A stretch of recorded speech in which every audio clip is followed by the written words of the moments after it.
Bismillah ar-Rahman ar-Rahim. Ministers, Excellencies, Special Representatives, Ambassadors, General Campbell, distinguished colleagues, Assalamu alaikum. Welcome you all, and I am happy and delighted to have this opportunity, the first opportunity after the formation of the National Unity Government, to host ICG conference in Kabul at a very important and critical moment in our history. Important and critical, I have mentioned this in almost in every speech in the past 14 years.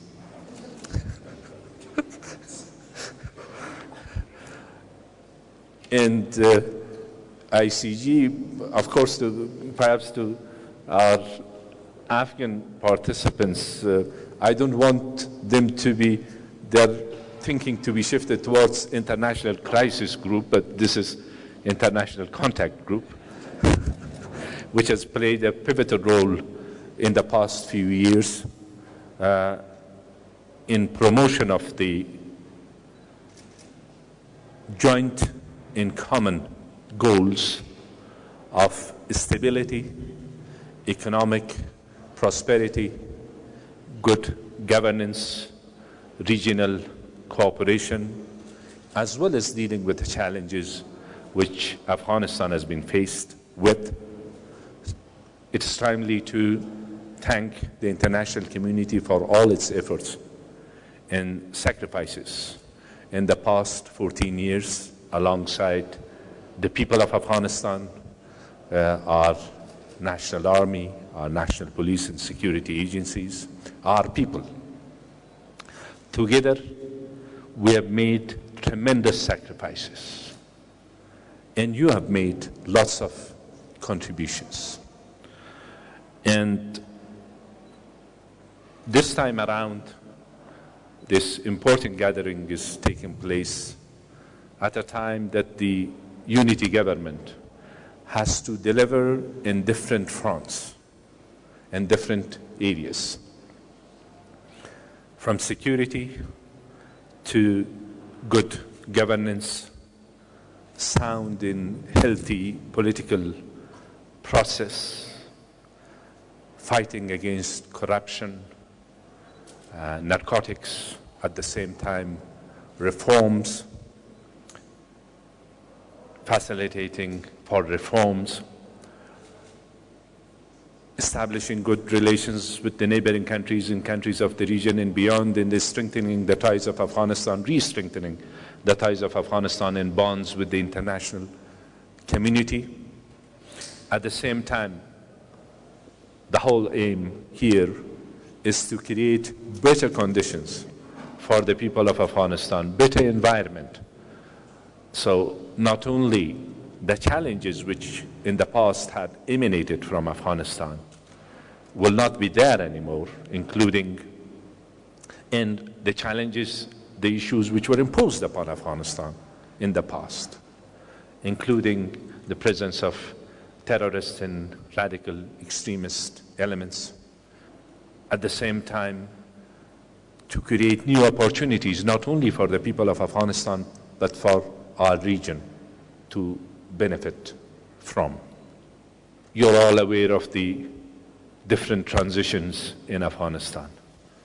The security transition, where Afghanistan shouldered responsibilities, and the end of the combat mission, NATO combat mission in Afghanistan, ISAF, and the start of the Resolute Support Mission. That was altogether security transition. At the same time, we had political transition as well, which going to the details of it will not help us. But at the same time, there are lessons in both. In the security transition, there is no doubt that our leadership in the past missed some opportunities in this regard. delays in signing of bilateral security agreement as well as SOFA added to the challenges that we had. And also not taking the form, especially in the electoral process, seriously, the Afghan people paid for it. So security transition, political transition, and what was not considered at that time, it was economic transition. Because the part of the economy was war economy. Part of it was also psychologically. It depended on the presence, on the significant numbers of troops which were present here, as well as focus which was here, and psychological impact of that on the economy was that I can say it today, having the opportunity in the past few years to connect with the people throughout these years. Since 2012, things started slowing down. The private sector in Afghanistan, which had played a big role, the prospect for them was not bright, so things started slowing down and it continued. Have we recovered from that slowing down? The answer is no, unfortunately. So part of what we are dealing with is the legacy, is what we have inherited. And part of it is we have to take responsibility for it when we say that the earlier administration didn't make better use of the opportunity which was there. We do not credit ourselves for utilizing this opportunity in the best way possible. That is known to the people, while at the same time we had to deal with the expectations of the people of Afghanistan. Formation of unity government created a new opportunity, a new hope for our people, and also better environment for betterment of our relations with the international community and strengthening our ties with our partners. That is there. There is a new spirit, there is a new atmosphere. But at the same time, the responsibility of us in the unity government are manifolds, more than whatever it was earlier. The promises that we have made to our people, the commitment that we have towards our partners in bringing reform and fighting against corruption, in promising the people of Afghanistan better future, better elections. All of these are the priorities of the unity government, and which we are committed to deliver what we have promised to our people. When we say we are, I'm talking on behalf of the unity government, President Ghani and myself and all of us in the government, to deliver to our people and to create better conditions. We have documents ahead of us, and we have lessons of the past. Earlier as well, the government of Afghanistan had made commitments on the paper or papers. The lessons of the past 14 years, lessons learned, are from one side, tangible achievements, tremendous sacrifices, at the same time, mixed picture in some areas. In 2002, Tokyo conference, first international donor conference on Afghanistan, and prior to that, Bonn conference, in Bonn agreement. To give you a sense of the lessons learned, it took us, after Bonn agreement, around 6 years to learn that agriculture was a priority in Afghanistan and to bring focus on agriculture. So this is just like one example. In terms of security, threat assessment, we were quick to come to a conclusion that Al-Qaeda is not a threat anymore, Taliban are not a threat anymore. Let's deal with the nitty-gritties of the internal situation and focus on this. DDR, which was an important program, I can challenge you that there is nobody who can explain to me today, as an Afghan, not as a chief executive, with sound basis, what is that R part of it? Disarmament, demobilization, reintegration. Millions of dollars were spent in this program with good intentions, but with mixed results. And then mixed impact on the security situation.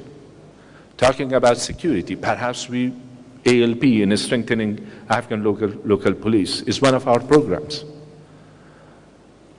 One of the failures of the past was that the international community would rarely listen to the indigenous voices. And those voices which were heard more, sometimes those were misleading and misled. So this is one of those lessons. Everybody would come with his own ideas, and then a few people, which they knew their own country much little, or the situation on the ground much little than the ordinary men and women of this country. They were leading the ideas.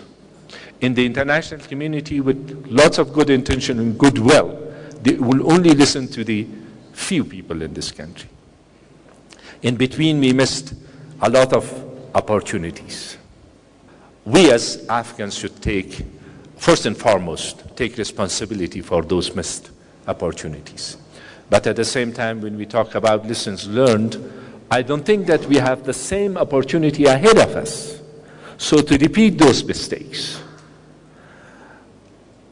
if we as Afghans don't take the reform, meaningful, pragmatic reform with the right perspective, the clear sense of direction, if we don't take it seriously, then we don't have the luxury to put the blame on anybody else. At the same time, understanding of the realities that we are dealing with it. Were we ready to shoulder all these responsibilities based on that schedule or not? There isn't much that we can do about it. But that will take us to our responsibility today and for laying the right foundation for the future of this country. The Tokyo Mutual Accountability Framework is before us. At the same time, London Conference in commitment to reform and renewed partnership. From one side, I can assure you of our resolve and determination for meeting those commitments that we have made towards our people as well as towards taxpayers in your countries and towards our partners in the international community. A renewed commitment to work with the true spirit of partnership in all areas of common interests, in all areas that we are interacting. From the other side, we expect our partners to be realistic and also to go with us through this journey, which is, from one side, it is fulfilling. It is, there is a lot of promise. There is a lot of opportunities. From the other side, it is full of challenges. One of the lessons, 6 months ago, perhaps we thought that with the efforts that we made, there might be, instead of a spring offensive, we might have a spring celebration of peace. Afghanistan has made several efforts in this regard, but what we are faced with is increased security challenges. This is the reality of this country. And this is where we are together in it. And when I mentioned earlier commitment through sense of partnership, it means candid discussions, open discussions. And I refer to the earlier documents. I knew that earlier the whole effort was what to bring on the paper, so we can come up and say that we have fulfilled these promises. From now on, we have to question ourselves and see what really we have done, how best we can do to deliver to our people, so the lives of our people will be better. In terms of rule of law, in terms of corruption, which is a killing phenomena in the country, it had become a rule rather than an exception, fighting against corruption. In terms of upholding human rights, women's rights, strengthening civil society, freedom of speech. At the same time, bringing food, we call it the starkhan, to the mats of our people, changing the economic situation for our people. We have always talked about Afghanistan being a land bridge. A broken bridge will not help land masses towards both sides of it. We are talking about connectivity. The prospects for economic cooperation is huge. How much we have achieved in the past few months, and what are the priorities of us?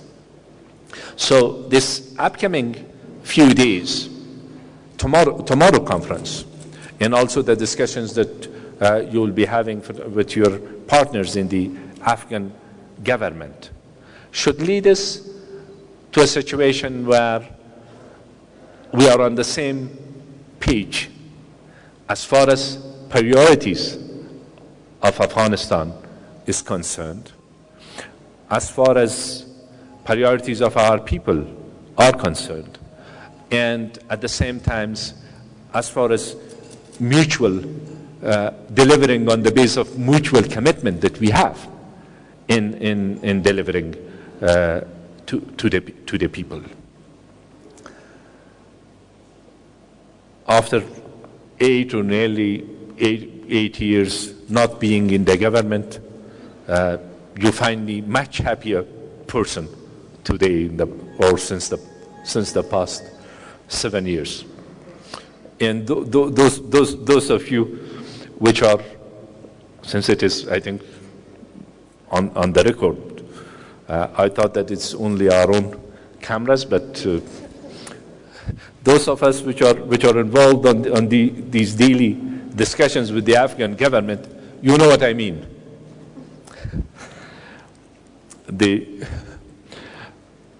But at the same time, unity government and strengthening institutions is the only way forward. If sometimes we forget in our actions, in our words, that there is a unity government, which was a choice of the Afghan people or Afghan political leaders, that's part of the job, I think.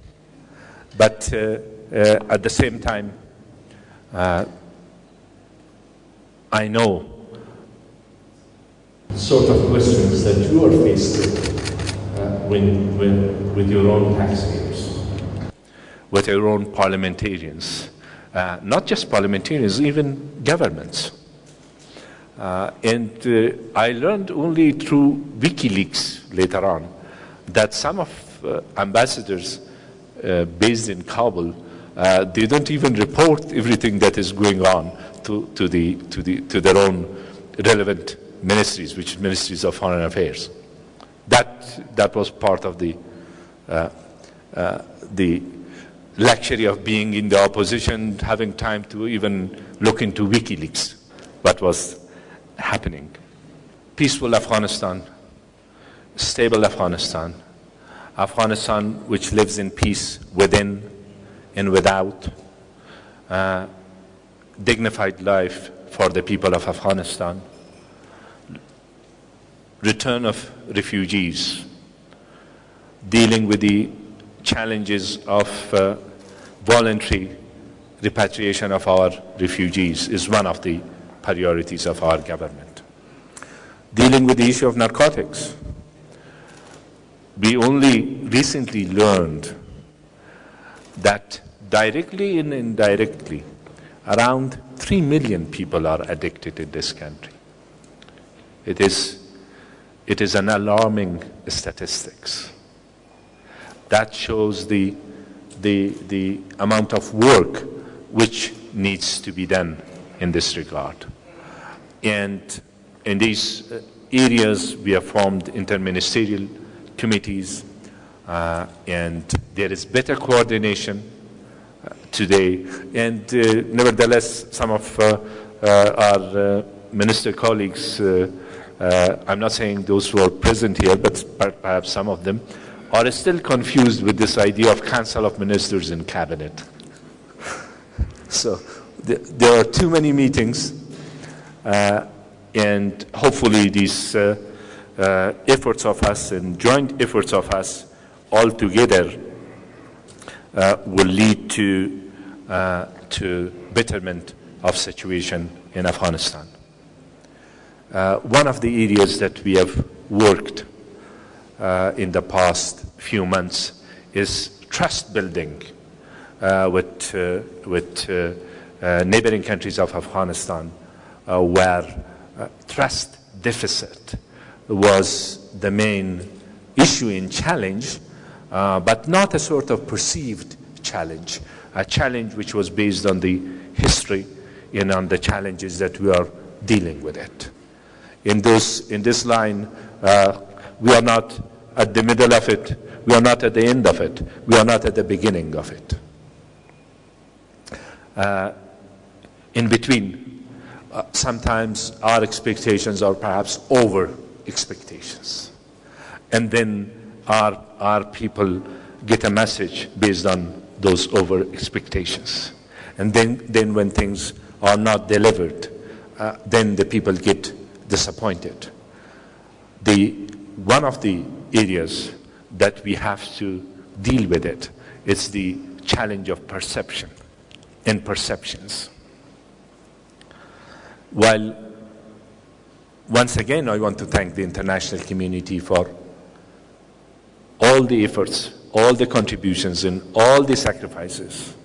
At the same time, I have to remind you as well that due to certain circumstances, there are lots of conspiracy theories around, including that one conspiracy theory that the unity government, together with our partners, are planning to destabilize Afghanistan. Are you surprised? Here, two things I want to assure to our people. First, there are lots of efforts in order to help betterment of security situation in Afghanistan by us and by our partners and all together. And at the same time, I say that these efforts are not without its flaws. There are lessons in what we have done in the past 7 months as well. But nobody can create any doubt about the intentions of the unity government or our partners. What is the ability, the capabilities, the capacity, the conditions, the circumstances? One is the will and the determination. which is there to deal with this. This is one issue. Next to that, but every once in a while, we are being accused of national treason because of the efforts that we have made in one side or in the other side or the other side.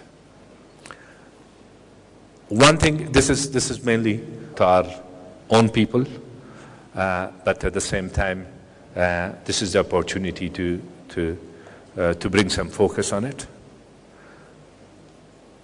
National interest is not compromised and will not be compromised and will not allow to be compromised.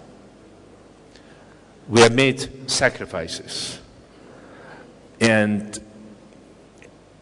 integrity, territorial integrity of Afghanistan, sovereignty of Afghanistan, dignity of our people is something that we have defended and we will continue to defend, and we didn't need mentors to teach us that patriotism requires this or that.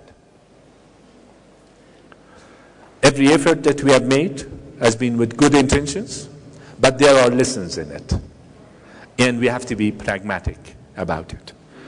Peace and efforts in making peace.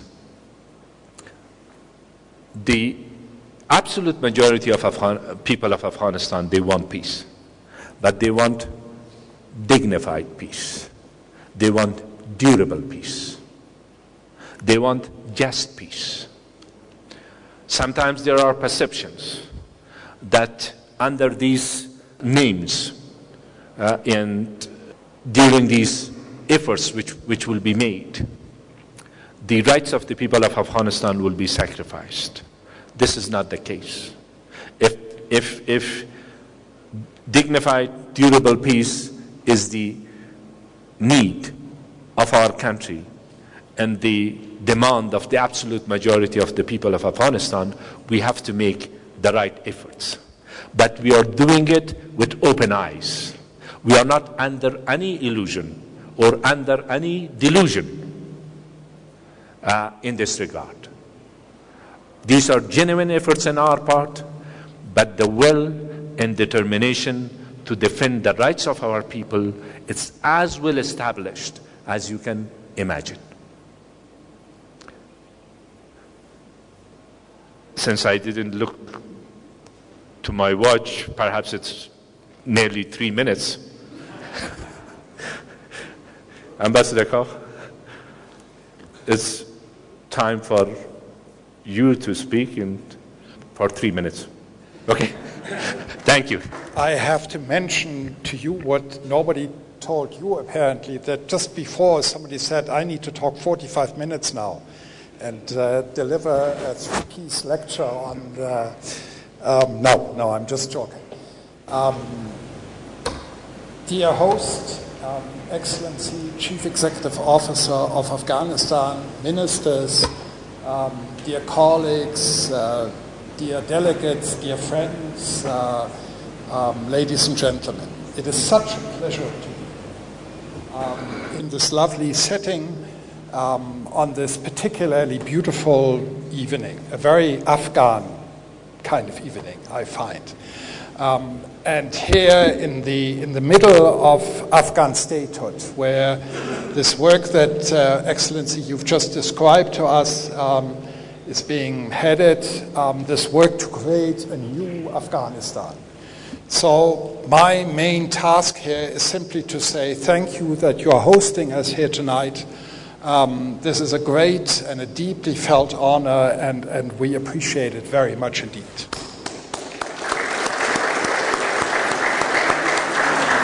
I do have two messages that I would like to deliver at this occasion, if you allow me. One, and I should say both of these messages are not original, but this is the advantage of diplomats. They don't have to be original in what they say, at most in the manner in which they say it. So the first message is a message I always bring out as the chair of the International Contact Group, a message of international support to Afghanistan. I think this is, in world politics, maybe one of the most undersold commodities that we see today. I think last autumn, when we had a Heart of Asia ministerial conference in Beijing, the Chinese foreign minister said how remarkable it was that the consensus amongst all states in 2001 to support Afghanistan is as strong today in 2014 then, and I would say in 2015, as it was then in 2001.